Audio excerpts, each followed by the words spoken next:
Welcome back to Fast Money. Check out Bitcoin dropping another 7% today as China intensifies its crackdown on crypto mining. The news hitting some crypto-related stocks as well. Big names like MicroStrategy and Coinbase falling deep into the red. So let's trade this around. I mean, every time crypto makes a big move, I just don't even know what to make of it. Tim, help me get this straight. What happened? The charts look challenging. And the charts definitely, I think, whether you are a pure technical chartist or even some of the folks in the middle of this, I think there's an argument here that there's still a test at 25 to come, and possibly even 20,000, which is something that Carter's talked about. I think, look, a lot of the short-term sentiment is around China's restrictions. I think there's also a lot of sentiment really around last week and where the Fed is. I mean, I thought it was very interesting how Bitcoin kind of grew up last week in some sense. It behaved as if the correlations inverse to the dollar and to Fed interest rate policy and hawkishness, dovishness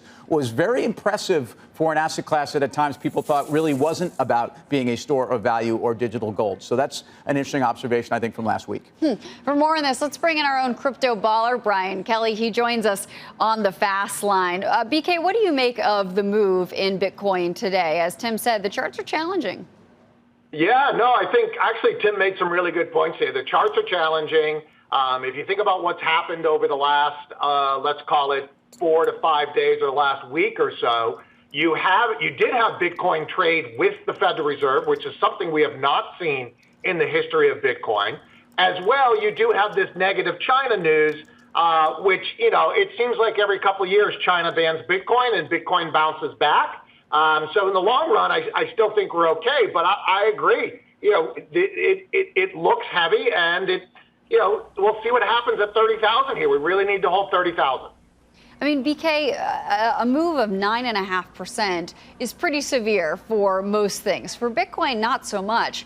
Whatever will keep the volatility of this cryptocurrency in check, or will it not? Is that just the nature of what we're dealing with when we're talking about cryptocurrency?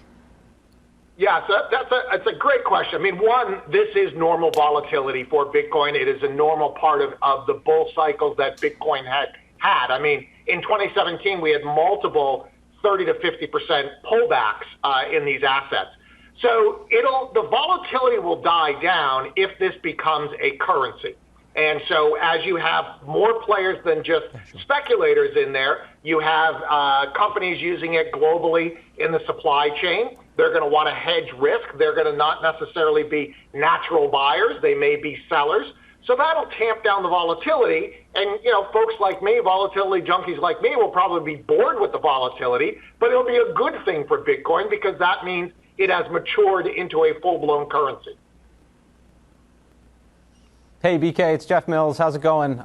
Two real quick questions for you. So we're talking about the charts being challenged. I've heard a number of different downsides cited. You mentioned 30,000.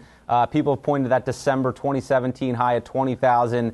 Where do you think the most likely area of support is, number one? And then I know today there were some headlines flying around about some of the chip makers, the impact there relative to some of the technology for Bitcoin mining. So what do you think the impact is there long term, if any?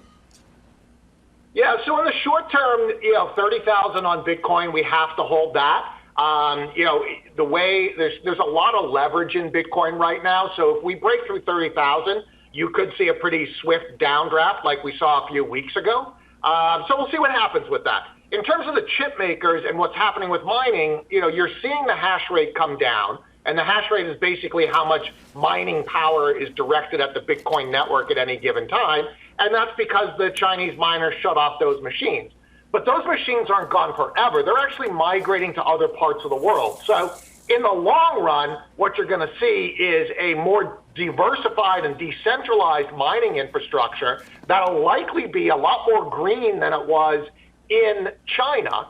But until we get to that point, yeah, you're gonna hear about chip makers not getting orders and all of that. There are machines for sale, and you can pick up some mining machines, used mining machines, which you may not need the extra chip, the brand new chip for that. But eventually, this will come back, and you're going to want to put the latest and greatest technology towards the Bitcoin mining network.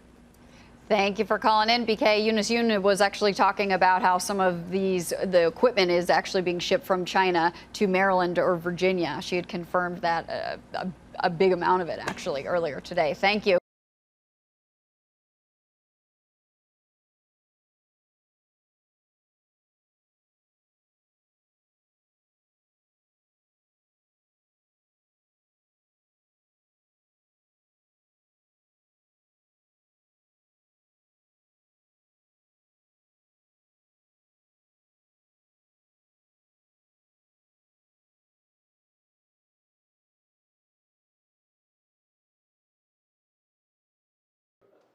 Shepard Smith here. Thanks for watching CNBC on YouTube.